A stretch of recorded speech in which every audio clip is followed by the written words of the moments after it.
Bienvenidos al programa Contextos, no opiniones, programa en el cual respondemos a las preguntas que nos hacen llegar acerca de los textos que el cristianismo llama Nuevo Testamento. Nos ha llegado la siguiente pregunta: ¿es Jesús hijo de José? Esta pregunta surge debido a las opiniones teológicas que el cristianismo ha dado sobre las narrativas del nacimiento extraordinario de Yoshua de Nazaret, registrada en los libros llamados Mateo y Lucas. Estas opiniones teológicas que han sido sembradas por el cristianismo en las mentes de los religiosos a través de los años afirman que Yoshua de Nazaret no tiene padre biológico. Repito, la opinión teológica sobre las narrativas del nacimiento extraordinario dicen que Yosef no es el padre biológico de Yoshua. Se trata de una opinión teológica, no es lo registrado en los libros mencionados, pues dichos libros no dicen que Yosef no sea el padre biológico de Yoshua. De hecho, estas opiniones teológicas contradicen los libros mencionados, pues en ellos, como evidenciaremos a continuación, Yoshua de Nazaret es llamado en varias ocasiones hijo de José. Y José es llamado su padre, inclusive en las mismas narrativas del nacimiento de Yoshua. Veamos entonces qué dicen los textos, no las opiniones. En el libro llamado Mateo, capítulo 1, se encuentra un registro genealógico de Yoshua que no solo conecta a Yoshua con Abraham, el primer patriarca de Israel, sino con el rey de Israel, David. Mateo 1:1 dice: estos son los antepasados de Yoshua, hijo de David. Claramente, según el autor de Mateo, Yoshua es descendiente de David. La pregunta es: ¿Yoshua descendiente de David por línea paterna, materna o por ambos? Dejemos que el texto mismo nos dé la respuesta. En la misma sección de Mateo, capítulo 1, verso 20, dice el texto: Yosef, hijo de David, no temas tomar a tu esposa Miriam.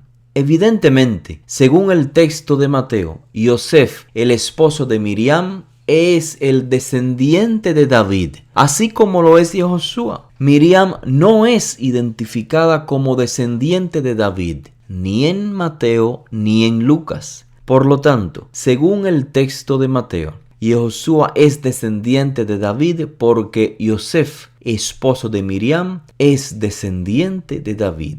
En contexto histórico, no olvidemos que los derechos al reinado en la cultura hebrea no se transmiten por adopción, así como los derechos al sacerdocio de Aarón tampoco se transmiten por adopción. En la cultura hebrea, si alguien no es biológicamente descendiente de Aarón, el sumo sacerdote, este no tiene derechos a dicho sacerdocio, aunque fuese adoptado por un sacerdote. De igual manera, si alguien no es biológicamente descendiente de David por línea paterna, no tiene derechos al trono de David. La misma información que leímos en Mateo, cómo Yoshua recibe los derechos de descendiente de David por línea paterna, la misma información de Mateo la encontramos en el libro de Lucas. Lucas 1:27 dice que Miriam estaba desposada con Yosef de la casa de David. Lucas 3:23 identifica a Yoshua como hijo de Yosef e hijo de David. Y por esta misma razón, también en Lucas 1:32 el texto dice: el Eterno le dará a Yoshua el trono de su padre David. Si el único identificado en Mateo y Lucas como descendiente de David es Yosef, no Miriam, evidentemente es porque Yoshua desciende de David a través de Yosef, lo cual implica obviamente que Yosef es su padre. De hecho, en Lucas 2:4 se reafirma esta información al decir: Yosef subió a la ciudad de David por ser él de la casa y de la familia de David. Es evidente, pues, que tanto Mateo como Lucas identifican a Yehoshua como descendiente de David, porque, claro, Yosef, padre de Yehoshua, es descendiente de David. Hágase esta pregunta: si Yehoshua no fuese hijo biológico de Yosef, ¿qué sentido tendría identificar una y otra vez a Yosef como el descendiente de David? ¿Qué sentido tendría identificar a Yehoshua con el registro genealógico davídico de Yosef si éste no fuese su padre? Tanto en Mateo como en Lucas, solamente Yosef es identificado como descendiente de David, no Miriam, lo cual implica claramente que Yehoshua es hijo de Yosef. No olvidemos, en la cultura hebrea, el derecho al reinado no se transfiere por adopción. Ahora bien, quizás a algunos les llame la atención el hecho de que existan dos genealogías de Yehoshua con ciertas diferencias, una en Mateo y otra en Lucas. En realidad esto no debiera extrañarnos si tomamos en cuenta la cultura hebrea como contexto, donde la ley del levirato implica la posibilidad de tener dos padres. Pero recuerde que este programa se llama Contexto, no opiniones. Así que dejaremos nuestra opinión respecto a las dos genealogías para otro programa y nos concentraremos en los textos. Ambos textos registran que Yehoshua es identificado como hijo de Yosef, descendiente de David. Es decir, que según estos textos, el de Lucas y el de Mateo, Yosef es el que transfiere a Yehoshua los derechos de descendiente de David. Derecho que, repito, en la cultura hebrea no se transmite por adopción. Por esta misma razón es que leemos en Revelaciones 5:5 y 22:16 que Yehoshua es llamado la raíz de David, la descendencia de David. Ya sabemos, descendiente por la línea paterna. Ahora continuemos con los textos para evidenciar. En Lucas 2:48 se registra que Miriam dijo a Yehoshua cuando a corta edad éste se quedó en el templo de Jerusalén mientras sus padres regresaban a casa. Miriam dijo: Hijo, ¿por qué nos has hecho esto? Tu padre y yo te hemos estado buscando llenos de angustia. Hágase esta pregunta: ¿por qué el autor de Lucas dice que Miriam identificó a Yosef como el padre de Yehoshua? Repito el texto, Lucas 2:48. Hijo, ¿por qué nos has hecho esto? Tu padre y yo te hemos estado buscando llenos de angustia. La respuesta es clara. Yosef es el padre de Yehoshua. Quien piense que el autor de Lucas tuvo la intención de hacer creer al lector que Yosef no era el padre de Yehoshua, está implicando que el autor es una persona incapaz de coordinar ideas, pues evidentemente el autor acaba de identificar a Yosef como el padre de Yehoshua por boca de la madre de Yehoshua. Tu padre y yo te hemos estado buscando. Veamos ahora cómo en Mateo, sección 13:55, el autor registra que la gente de Nazaret, la gente que conocía a Yehoshua, dijo: ¿no es este el hijo del artesano o del carpintero? ¿No se llama su madre Miriam y sus hermanos Jacob, Yosef, Shimón y Yehudá? ¿No están todas sus hermanas con nosotros? El mismo evento registrado en el libro llamado Lucas 4:22 dice: ¿no es este el hijo de Yosef? Estamos viendo que los autores de Mateo y Lucas no registran momento alguno en que Yehoshua objetara o se opusiera a ser llamado hijo de Yosef. Si Yehoshua no fuese hijo de Yosef, como opina la teología cristiana, en primer lugar, ¿por qué los autores registrarían que Yehoshua fue identificado como hijo de Yosef y que tanto su madre como la gente de Nazaret identificaban a Yehoshua como hijo de Yosef? En segundo lugar, si Yehoshua no fuese hijo de Yosef, qué gran ocasión ha perdido Yehoshua al ser llamado hijo de Yosef para aclararle al público de Nazaret, a los que lo conocieron, a los que lo vieron crecer, que Yosef no es su padre. Evidentemente, está muy claro en Mateo y Lucas que Yosef es el padre de Yehoshua. Lo dijo su madre, lo dijeron las personas de Nazaret, las personas que lo vieron crecer. Yehoshua es hijo de Yosef. Pero si alguien piensa diferente, tiene el derecho a opinar diferente. Solo recuerde, es su opinión. De hecho, es una opinión que contradice el texto. Veamos ahora lo que dice el libro llamado Juan, sección 642. Dice que la gente decía: ¿no es este Yehoshua el hijo de Yosef, cuyo padre y madre nosotros conocemos? El mismo texto de Juan, sección 1:45, lo confirma diciendo: Filipos halló a Natanael y le dijo: hemos hallado a aquel de quien escribió Moshe en la Torá, así como los profetas, a Yehoshua, el hijo de Yosef de Nazaret. Según el autor, no solo la gente identifica a Yehoshua como hijo de Yosef, sino que inclusive dicha expresión hijo de Yosef está en boca de un discípulo suyo.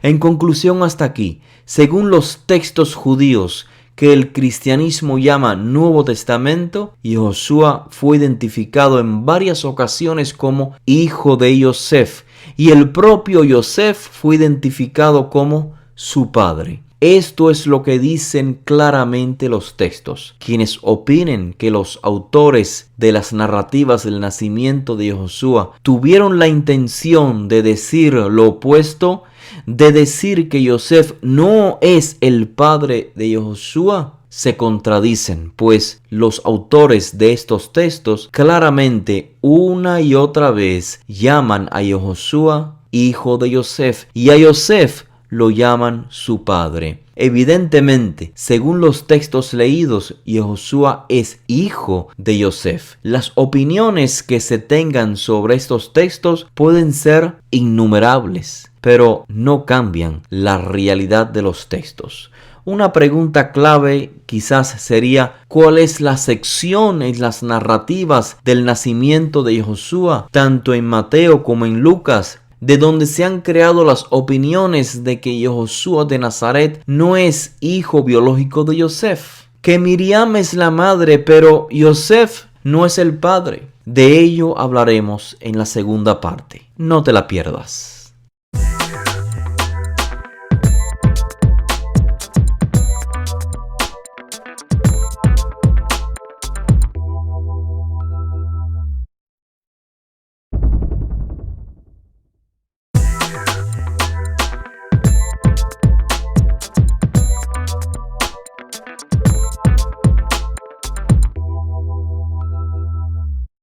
Bienvenidos al programa Contextos, no opiniones, programa en el cual respondemos a las preguntas que nos hacen llegar acerca de los textos judíos que el cristianismo llama Nuevo Testamento. Esta es la segunda parte de la respuesta a la pregunta: ¿es Jesús hijo de José? Como ya se dijo, esta pregunta surge debido a las opiniones teológicas que el cristianismo ha dado a través de los años sobre las narrativas del nacimiento extraordinario de Yehoshua de Nazaret registrado en dichos textos. En la primera parte evidenciamos con textos, no con opiniones, que las genealogías davídicas de Yehoshua de Nazaret registradas en los libros Mateo y Lucas son genealogías por la línea de Yosef, según los propios autores. Lucas 3:23 encabeza el registro genealógico con la frase Yehoshua, hijo de Yosef. Mateo 1:1 encabeza el registro genealógico diciendo: estos son los antepasados de Yehoshua, hijo de David. Y finaliza el registro en Mateo 1:16 diciendo: Jacob engendró a Yosef, este es el esposo de Miriam. Respecto a esta última cita, Yosef, esposo de Miriam, se nos hizo llegar un comentario afirmando que se han encontrado dos manuscritos de Mateo en hebreo que en lugar de decir Yosef, esposo de Miriam, dice Yosef, padre de Miriam, implicando así que el registro genealógico davídico de Mateo 1 es de Miriam, no de Yosef. Que el personaje llamado Yosef en el registro genealógico es el padre de Miriam, no su esposo, aunque este también es llamado Yosef. La realidad es que la noticia de que hay dos manuscritos de Mateo en hebreo que en lugar de Yosef, esposo de Miriam, dicen Yosef, padre de Miriam, es una información imprecisa y además sensacionalista. Me explico. Es la clásica falacia de la verdad a medias, es decir, es una información que incluye algún elemento de verdad, esconde información e incluye falsedades. Pongamos atención, por favor. A finales del siglo XIV, en Aragón, un rabino llamado Shem Tov realizó un tratado de polémica judeo-cristiana llamado Even Bohan. En dicho tratado, el rabino Shem Tov incluyó un texto hebreo de Mateo, con el fin de comentar algunas secciones en función de su crítica al cristianismo. Por ello, este texto hebreo de Mateo se le identifica como Mateo hebreo de Even Bohan, nombre del tratado donde se encuentra el texto de Mateo. Por la misma razón, popularmente también se le llama Mateo hebreo de Shem Tov, aunque el propio Shem Tov reconoce en su tratado que él no es el autor del texto hebreo de Mateo, sino simplemente el copista. Ahora bien, el manuscrito de Even Bohan, puño y letra de Shem Tov, no se ha hallado. Todos los manuscritos copias de los cuales hoy tengamos noción, todos ellos dicen Yosef, esposo de Miriam. Ningún manuscrito registra padre de Miriam. Entonces, ¿por qué hay quienes dicen se han encontrado dos manuscritos de Mateo hebreo que dicen Yosef, padre de Miriam? En primer lugar, es cierto, hay dos escritos del siglo XV y XVI en los que citan una breve porción de Mateo capítulo 1 del Mateo hebreo de Even Bohan. Y ambos escritos registran Yosef, padre de Miriam. Esto es cierto, pero no es toda la verdad, ya que ambos escritos no son manuscritos del Mateo hebreo de Even Bohan. No son manuscritos, son en realidad colecciones de muchas citas de diferentes libros. Entre tantas citas figura solamente la cita abreviada de Mateo hebreo del capítulo 1 y los versos del 1 al 16, incluyendo el comentario de Shem Tov sobre dicha cita. Veamos las imágenes de estos dos escritos para evidenciarlo. A continuación, transcribo en español el contenido de la cita de Mateo 1. Lo que ven en color negro es la cita de Mateo que registran estos dos escritos. Lo que ven en color negro y gris es lo que registran los manuscritos completos de Mateo en hebreo de Even Bohan. Lo que ven en color rojo son las lecturas que se diferencian a los manuscritos de Mateo hebreo de Even Bohan. Lo primero que te quiero preguntar es lo siguiente. ¿Te parece que estos escritos son manuscritos de Mateo hebreo? Imagino que tu respuesta es no. Estos escritos, estas citas, no son un manuscrito del Mateo hebreo. Decir que estos dos escritos que recopilan citas de diferentes libros son manuscritos del Mateo hebreo de Even Bohan es totalmente una falacia. Sería exactamente lo mismo que yo copiara los primeros 16 versículos, digamos, del libro del Génesis y luego dijera que tengo un manuscrito del Génesis, cuando en realidad lo que tengo es una cita abreviada del libro del Génesis. Inclusive, no se trata siquiera de una cita completa, sino una cita abreviada de Mateo 1 del 1 al 16. Eso es todo. Y peor aún, es una cita con error de omisión, porque como habrás notado, la lista genealógica no menciona a Eliakim, Azur y Sadoc. Pero los sensacionalistas no te dicen toda esta información. Si las palabras tienen significados, usémoslas apropiadamente. Una cosa es un manuscrito de un libro y otra cosa es una cita abreviada de Mateo 1, del 1 al 16. Ahora, ¿qué es lo otro que no te dicen los sensacionalistas? No te dicen que en ambos escritos también se copió el comentario de Shem Tov sobre la cita de Mateo 1. ¿Por qué no te dicen que el comentario de Shem Tov también se encuentra en la cita copiada? Porque allí se encuentra la clave para desmoronar la falacia. Pon atención, por favor. Debajo del listado genealógico de Mateo 1, Shem Tov escribió su comentario que dice lo siguiente: ¿Cómo puede ser que la genealogía de Jesús sea la misma genealogía del esposo de su madre, si Yosef no es su padre? Es la pregunta que Shem Tov realiza al mundo cristiano. Esta pregunta de Shem Tov evidencia que el texto hebreo de Mateo, fuente en el tratado de Shem Tov, decía Yosef, esposo de Miriam. Y por esta razón, Shem Tov, en su comentario, hace una pregunta identificando la lista genealógica como perteneciente al esposo de su madre. Repito la pregunta de Shem Tov en su comentario: ¿Cómo puede ser que la genealogía de Jesús sea la misma genealogía del esposo de su madre, si Yosef no es su padre? Evidentemente, la frase Yosef, padre de Miriam, en estos dos escritos es una frase que contiene error de copista. Probablemente debido a una leve similitud que existe en el hebreo cursivo entre el término ish, esposo de, y el término hebreo avi, padre de.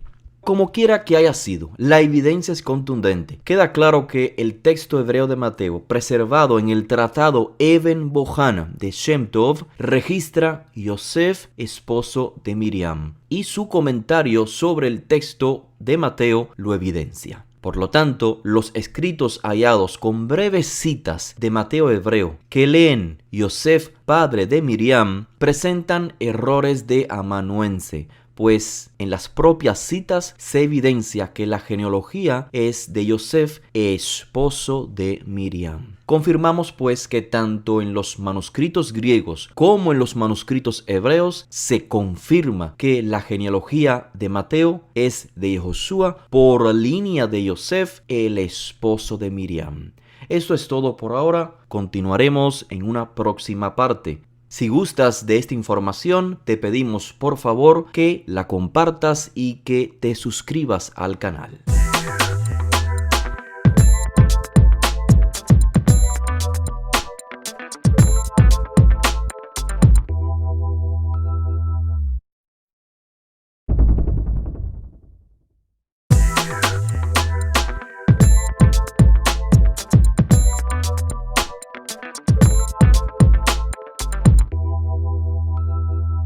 Bienvenidos al programa Contextos, no opiniones, programa en el cual respondemos a las preguntas que nos hacen llegar acerca de los textos judíos que el cristianismo llama Nuevo Testamento. Esta es la tercera parte de la respuesta a la pregunta ¿es Jesús hijo de José? En la primera y la segunda parte señalamos los textos que evidencian dos puntos importantes. Primero, que los registros genealógicos davídicos en los libros llamados Lucas y Mateo son de Yehoshua de Nazaret por la línea de Yosef, no por Miriam. En segundo lugar, que Yehoshua es llamado en varias ocasiones hijo de Yosef y por su parte Yosef es llamado su padre. E informamos que en contexto histórico, en la cultura hebrea, los derechos al reinado no se transmiten por adopción, como tampoco los derechos al sacerdocio de Aarón. En esta ocasión analizaremos algunas secciones de las narrativas del nacimiento extraordinario de Yehoshua según se narra en los libros Mateo y Lucas. Y veremos si estos textos, si estas narrativas contradicen lo antes dicho. Esto es que Yehoshua es hijo de Yosef. Para comenzar, recordemos que el casamiento en el mundo hebreo consta de dos partes muy sencillas. Primero, el desposorio, tras el cual, social y legalmente, la mujer era considerada esposa del que la desposó, aunque no convivieran. La segunda parte es el casamiento en sí mismo, en el cual, pues, los casados pasan a vivir juntos en una morada. Según los textos en Mateo y Lucas, Yosef y su desposada Miriam aún no convivían juntos cuando ella quedó embarazada. Leemos en el libro llamado Lucas capítulo 1 desde el verso 26 al 38 que el mensajero fue enviado a una virgen o una joven desposada con un hombre llamado Yosef, de la casa de David. Repito, Yosef de la casa de David. El mensajero le dijo a Miriam: concebirás en tu seno y darás a luz un hijo. Este será grande y será llamado Hijo del Altísimo, y el Eterno le dará el trono de su padre David. Evidentemente, si David es llamado su padre, entonces la frase Hijo del Altísimo ha de comprenderse como un título honorífico. De hecho, nótese el tiempo futuro. Será llamado Hijo del Altísimo. El texto no dice es Hijo del Altísimo. Esto se debe a que los reyes de Israel, elegidos por designio del Eterno, son identificados como sus hijos, como el caso de David y su hijo Salomón. Por ejemplo, véase Primera de Crónicas, capítulo 22, verso 10. Respecto a Salomón fue dicho: él edificará una casa a mi nombre, él será mi hijo y yo seré su padre. Lo mismo en Primera de Crónicas, capítulo 28, verso 6. Tu hijo Salomón es quien edificará mi casa y mis atrios, porque lo he escogido por hijo mío, y yo le seré por padre. Véase también las otras citas que aparecen a continuación. Nótese también que fue Yosef, no Miriam, el identificado anteriormente por el autor como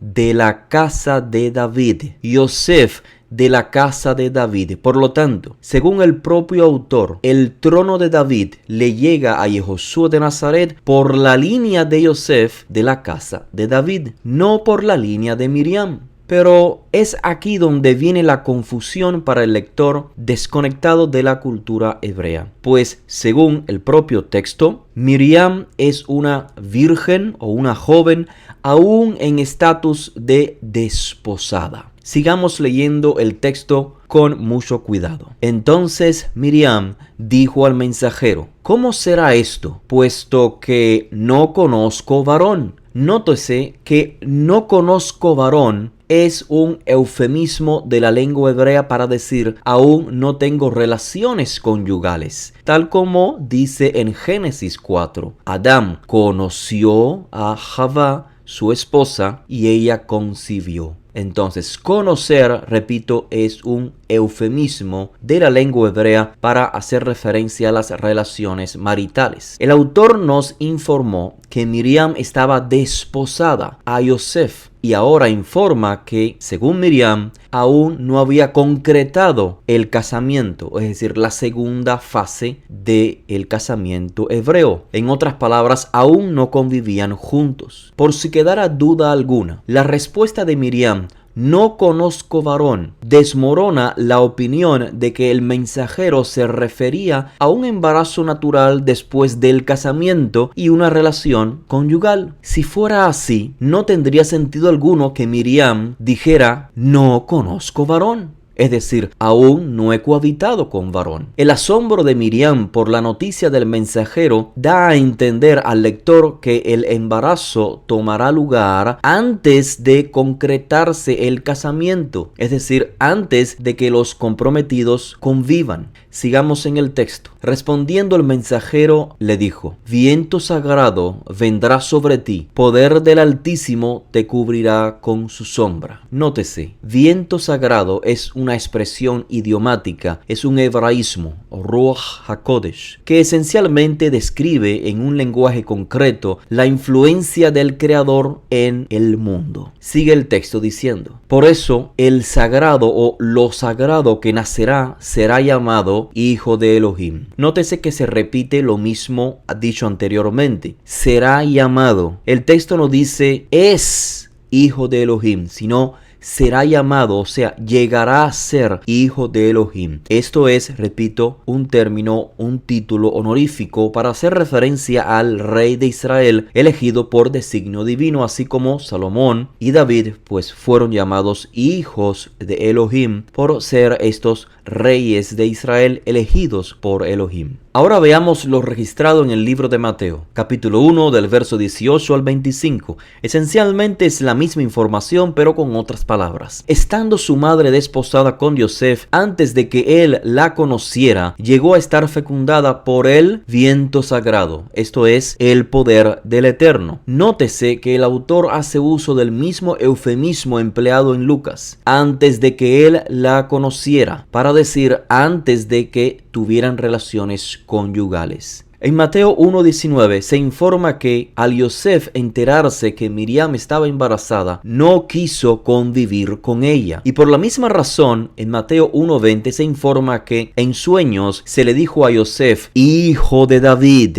no temas tomar a tu esposa Miriam, ya que está fecundada por el poder del Eterno. Dando a entender que Yosef hasta este momento no se identificaba él mismo como padre del niño que Miriam llevaba en su vientre. Yosef la toma solo cuando se le informa que Miriam está fecundada por el poder del Eterno. En ambos registros, tanto en Mateo como en Lucas, el patrón es el mismo. En las narrativas del embarazo y nacimiento, solamente es Yosef el identificado como descendiente de David. Y a su vez, se nos informa que Miriam quedó fecundada antes de que ella establezca relaciones conyugales con Yosef. ¿Cuál es entonces el mensaje que ambos autores transmiten en estas lecturas? Evidentemente, el mensaje no es que Yehoshua no tiene padre biológico, pues los propios autores dicen que Yehoshua es hijo de Yosef. Por ejemplo, como citamos en la parte primera, Lucas 2:48, Miriam dijo a Yehoshua: hijo, ¿por qué nos has hecho esto? Tu padre y yo te hemos estado buscando. Lucas 4:22, ¿no es este el hijo de Yosef? Juan 6:42, la gente decía: ¿no es este Yehoshua el hijo de Yosef? Juan 1:45, Filipos halló a Natanael y le dijo: hemos hallado a aquel de quien escribió Moshe en la Torá, así como los profetas, a Yehoshua el hijo de Yosef. Claramente el mensaje de estos autores no es que Yehoshua no tiene padre biológico. De lo contrario, ¿para qué llamar a Yehoshua hijo de Yosef si Yosef no es su padre? Los autores de estos textos no solo llamaron a Yehoshua hijo de Yosef una y otra vez, sino que los listados genealógicos davídicos son por la línea de Yosef, y los derechos al trono de David, recuerden, en la cultura hebrea, no se transmiten por adopción. Aun si Miriam fuese descendiente de David, lo cual no dicen los textos, aún así una madre no transmite derecho al reinado. De manera que el mensaje que ambos autores transmiten definitivamente no es que Yehoshua no tenga un padre biológico. Entonces, ¿cuál es el mensaje? Me gustaría sugerir que el mensaje está muy pero muy claro si leemos los textos sin prejuicios. Según los textos leídos, Yehoshua fue concebido dentro de un matrimonio cuando su madre Miriam estaba desposada con su padre Yosef. Los autores de estos textos atribuyen la fecundación al poder del Eterno, o en otras palabras, la unión de la materia masculina con la femenina fue llevada a cabo por el poder del Eterno sin una relación íntima por parte de sus padres. El rol de ambos padres fue pasivo. Quien provocó el nacimiento del rey de Israel fue el Eterno. Esta es la imagen que nos dibujan los autores de Mateo y Lucas a simple vista. De hecho, similar a esta imagen la encontramos en el nacimiento de Yitzhak en Génesis 21:1. Y visitó el Eterno a Sara como había dicho, e hizo con Sara como había hablado, y concibió y parió Sara a Abraham un hijo en su vejez. Y también en el primer libro de Shemuel, capítulo 2, verso 21, dice: visitó el Eterno a Haná y concibió y parió. Si deseas ver un análisis detallado del nacimiento de Yehoshua en el contexto judío del siglo I, te invito a que vayas a la descripción de este video. Allí verás un enlace que te llevará directamente a la conferencia. Y no olvides, si gustas de este contenido, compártelo y suscríbete al canal para que estés al tanto de las próximas charlas.